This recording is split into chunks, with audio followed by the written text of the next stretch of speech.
नमस्कार. युवा पिढीच्या वाढत्या हृदयविकाराचा झटका हा विषय तुमच्यासमोर मुद्दाम आज मी घेऊन येतोय. हा वाढता मेसेज आपल्या महाराष्ट्र नाही तर भारतभर आज पसरलेला आहे. हा झटका हृदयाचा अटॅक येण्याचा जर संभावना जर असेल तर सर्वात महत्त्वाचं आहे ओव्हर स्ट्रेस आणि विनाकारण घेत असलेला स्ट्रेस.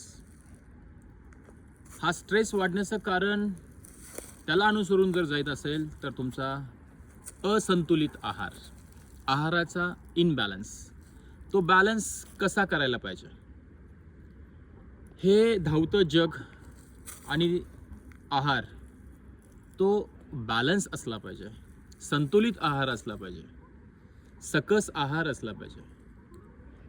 या खोट्या आहाराकडे तुम्ही धावत चालला आहात. धावता धावता जंक फूड हृदयाच्या कप्प्यामध्ये भरून गेलाय आणि ऑक्सिजनचा कप्पा रिकामा राहिलाय. म्हणजेच ऑक्सिजन खूप घ्यायचा आहे, स्वच्छ खायचं आहे. स्ट्रेस कमी करण्यासाठी ऑक्सिजनचा पुरवठा चांगला झाला पाहिजे, म्हणजेच शुद्ध विचार असले पाहिजेत.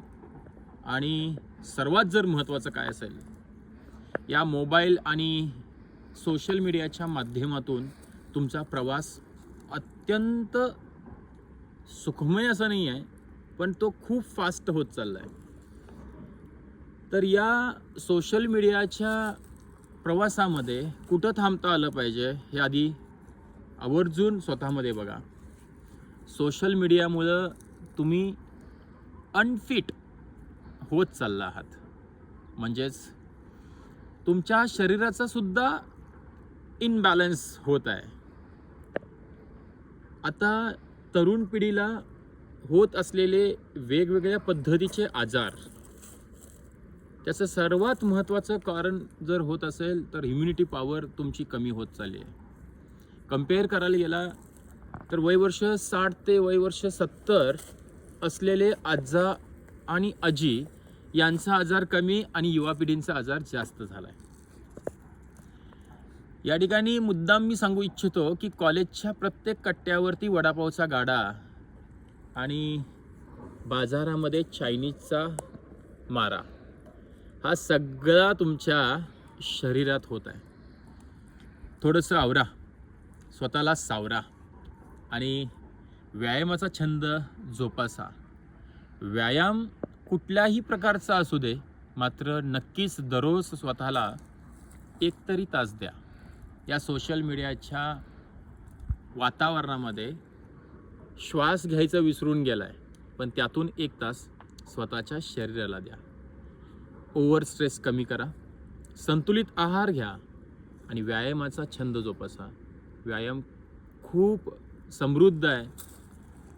समृद्ध आयुष्य जगायचं असेल, सुखी आयुष्य जगायचं असेल, रिकामा श्वास घ्या, प्रवास करा, खूप छान ठिकाणी जा आणि नक्कीच स्वतःचं आयुष्य वाचवा.